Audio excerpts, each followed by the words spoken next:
From the dropping of the controversial Finance Bill of 2024 to the sacking of all cabinet secretaries except the Prime Cabinet Secretary, followed by the resignation of Police IG Japheth Kome, to calls for a national dialogue. What else do Gen Z want? What's the agenda, and why not the dialogue? Three critical questions that we hope to get answers. And joining us in this discussion is Kennedy Sankara, a Gen Z protester. And of course, Sankara, asante sana for making time. Thank you, Evans, for having me this evening. It's a pleasure being here after a rigorous day in town. All right, so let's pick it from there, Sankara. Well, you have seen the latest development in the country, of course, and we'll begin by the main reason why this particular protest was called for. One was protest against the Finance Bill of 2024. Well, that we saw it. The president dropped, of course, together with the members of parliament. Then we came to the resignations of Inspector General of Police after a public pressure. And of course, eventually that followed with the sacking of 21 cabinet secretary. Now the question that begs, what else do the young people want? What does the Gen Z want in regard to this? Thank you very much, Evans. The resignation of the former Inspector General of Police is not enough. Actually, we did not protest for the IG to resign. We wanted to hear news like the former IG has been processed, has been arrested, and is being processed for criminal charges around human rights violation and etc. We are in the streets because we believe Parliament is not independent. We are in the street because we want more institutional reforms. We want institutions like Parliament to be dissolved so that we can go for fresh elections. We have seen a Parliament that has sold its bosses because pursuant to the various provisions of our 2010 Constitution, the legislature has three constitutional responsibilities. Number one is oversight, representation, and legislation. The moment dubious laws are made in Parliament, bad laws are not laws. Parliament has failed. The moment a Parliament can be summoned by the executive, which is a co-arm of government, and operates in its direction, that is the usurpation of the sovereignty of the people of Kenya. So going forward, we have a lot of things to be addressed. The finance bill, those who think that we were to call off protest because finance bill fell, let me remind them that finance bill was just an tip of the iceberg. It was just a trigger. The real issues, it is the arrogance and the opulence manifested by the ruling class at the expense of a suffering population that really pushed the people of Kenya to the roads, because these people showed us that they lived well while the people of Kenya lived worse. They were even very loud and confident that regardless of your position, we are going to pass this thing. So we really want to see Parliament dissolved. Mm-hmm. We not only want to see the president firing people. Why would the president dissolve constitutional officers to retain unconstitutional office? What is the constitutional, the job description of the office of the Prime Cabinet Secretary? If there were things to be done, the office of the PMC would have been dissolved and disbanded long time ago. But we want to hear those advisors of the president, the economic advisors, people like David Ndii, being fired, not the advisors being reduced by 50. We don't even know who the 50 are, the 50%. So there are a lot of things. The appropriation bill was assented to. The appropriation bill has got the actual estimates of government expenditure. All right. The president is still insisting that he's going to borrow more.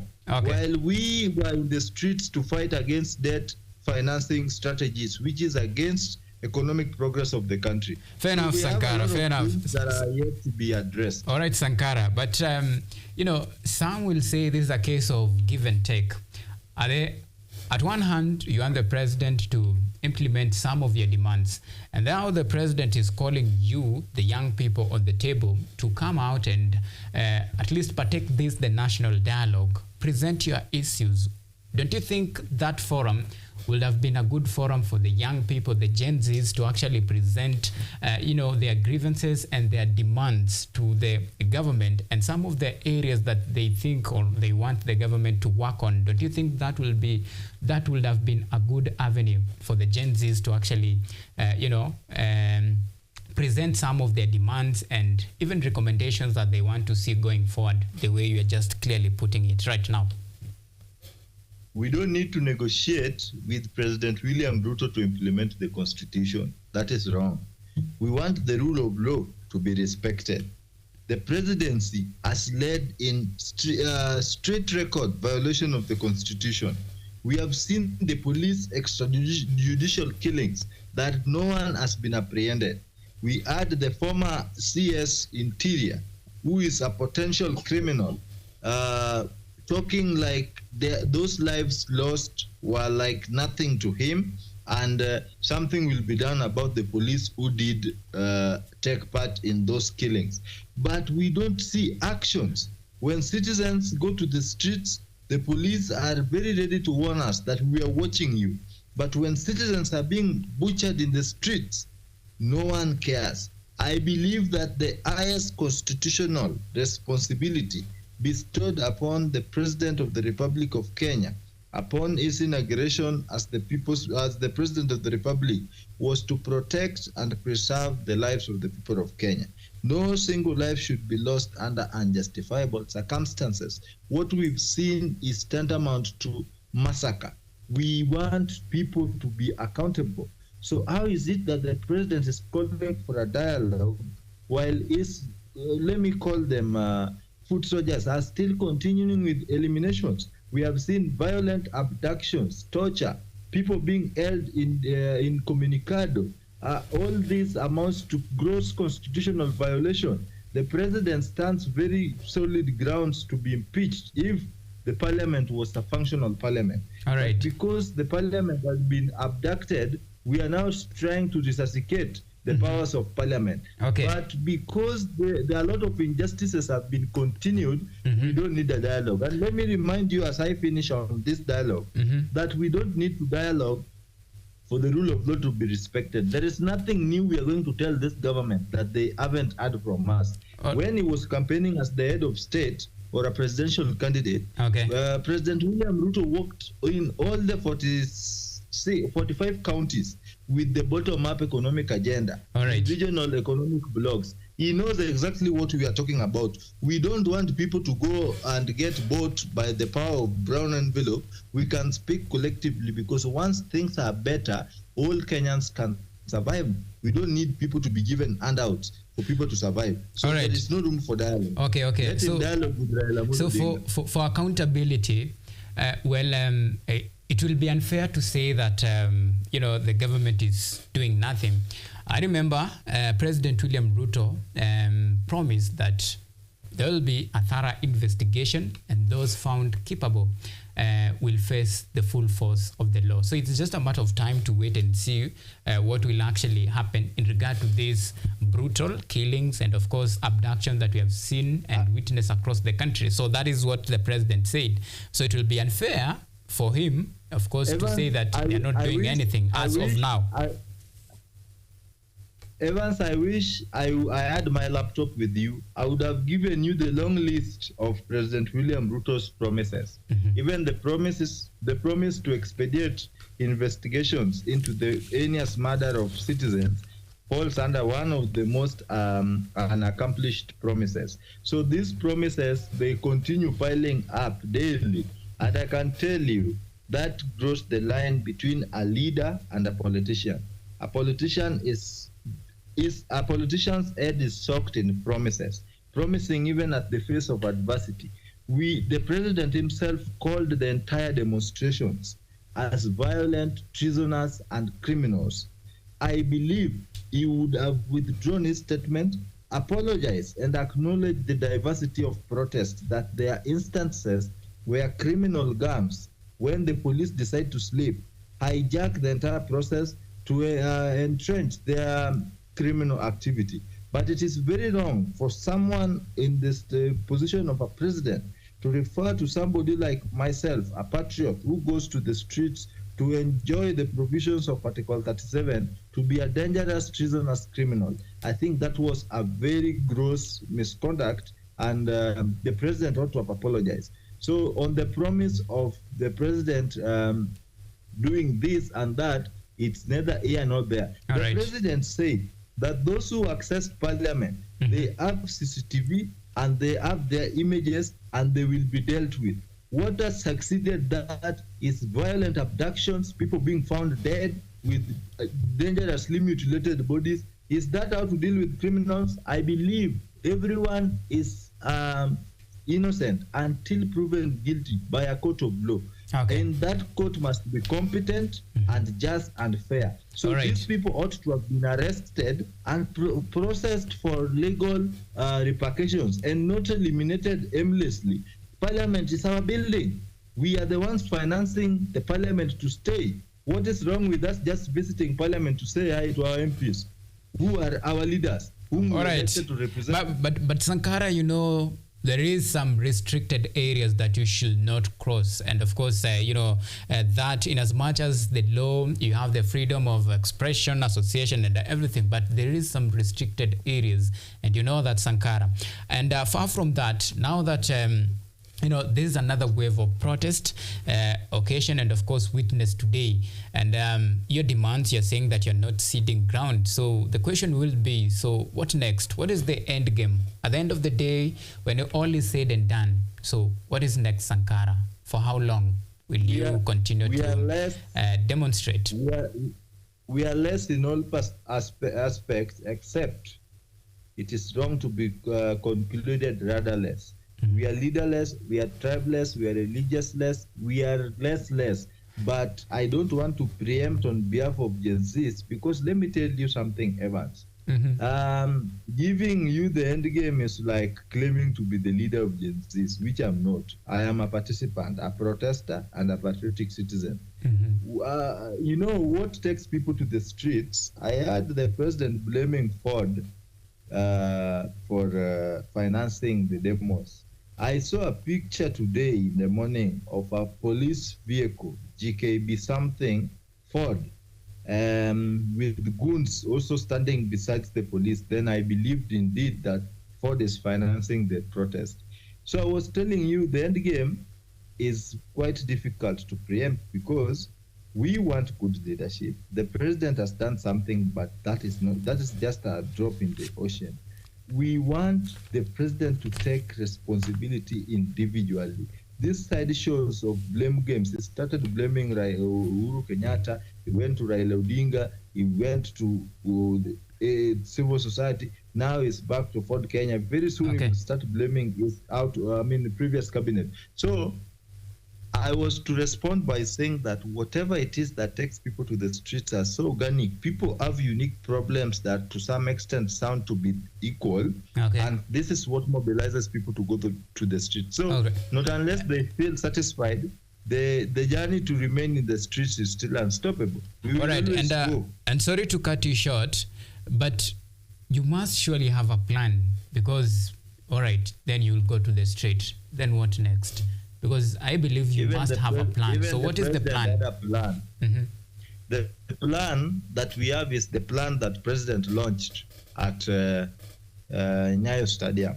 No, not Nyayo, but at Kasarani. That plan, smeared with respect to the Constitution and the rule of law, we have a better country. He has said a lot of things, better said than done.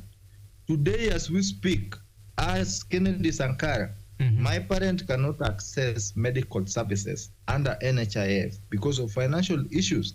Yet, I have paid. The president came up with an unconstitutional bill, the Public Health, SHIF, the Public Health Act, those three statutories or statutes that were expunged by the High Court in the recent judgment.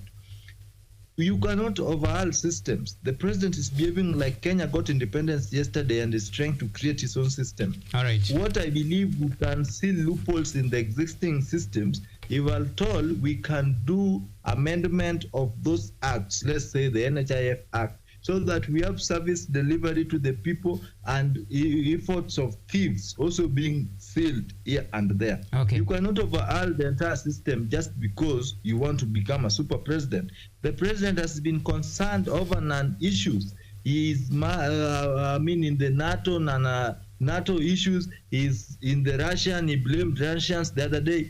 It is high time the president recognizes that whatever it is that is financing this protest is unfulfilled promises, is the arrogance and chest thumping from the executive all the way to parliament, and its functional judiciary that has made judgments in bits and in favors when it is necessary. All right. So and all these institutional loopholes is what pushes the people to the streets. Fair enough. And you've spoke about the financing, and of course there is a concern from the head of state who says organizations like the Ford Foundation are the ones who are supporting or rather sponsoring the anti-finance bill protest against the government. And now the question is, who is sponsoring you, the Gen Zs on the streets? Personally, I would want to know who the sponsor is so that I go for my money. But because I've been in the streets passionately as a young father and as a patriotic citizen, I believe there are, let me call them commercial activists who have been here. You've seen them. I have gone publicly to demand to know the position of Boniface Mwangi in whatever it is that we are doing, because we understand there are people who are running sideshows events in our quest for a just and fair country. But regardless, we have decided as a people to ignore them because we believe at the end of the day we are leaderless. The reason as to why we are saying we are leaderless is not because we are rudderless or clueless. We are saying we are leaderless because we know how these events are usually hijacked by powers from above. If today the government realizes Kennedy Sankara is the leader, they will come for me, they will buy me or forcefully disappear me so that the movement scatters. But this is a very beautiful thing. You abduct Sankara and disappear him today. Tomorrow you'll just see people in the streets. You kill Sankara today, people will just be in the streets. So it is high time the president does a soul search, to understand what is it that the people want. Have I really done my best in my capacity? Unfortunately, he's still going ahead to promise a lot of things to join the list of the unfulfilled promises that he gave. So I believe we as a people, we have genuine reasons to be in the streets. We have personal issues that is taking us to the streets. And by the way, these people can demonstrate all the way to 2047. They don't have jobs. So by virtue of not having jobs, we'll just wake up and go to the street. All right. So that tells you the institutional failures that needs to be adjusted. We cannot adjust this when manufacturers are still being unfairly targeted with taxation. You want to tax manufacturers, even ab initio. You want to tax raw materials. How are we going to produce? Not unless we turn Kenya into a producer economy and mass exporter and not mass importer. We will still have unemployment challenges. Some of the people in government claim that tribalism, corruption are not new cases. We are not going to condone them just because they've been there, so you don't have to expand them. And we know all these cases have expanded under the regime of Kenya Kwanza. Fair enough. Tribalism. Fair enough. Parastatal is filled with one community. All right, thank you. Other Kenyans are incompetent. No. All right, thank you, Kennedy Sankara, a Gen Z protester, of course, for shedding light on the cause and, of course, the mission and how the future of this protest will look like, or rather looks like. And, of course, that is where we end this discussion. Once again, asante sana, Kennedy, for making time. Thank you. All right. Let's meet next week on Tuesday or Thursday as the timetables go. All right, so we take a very short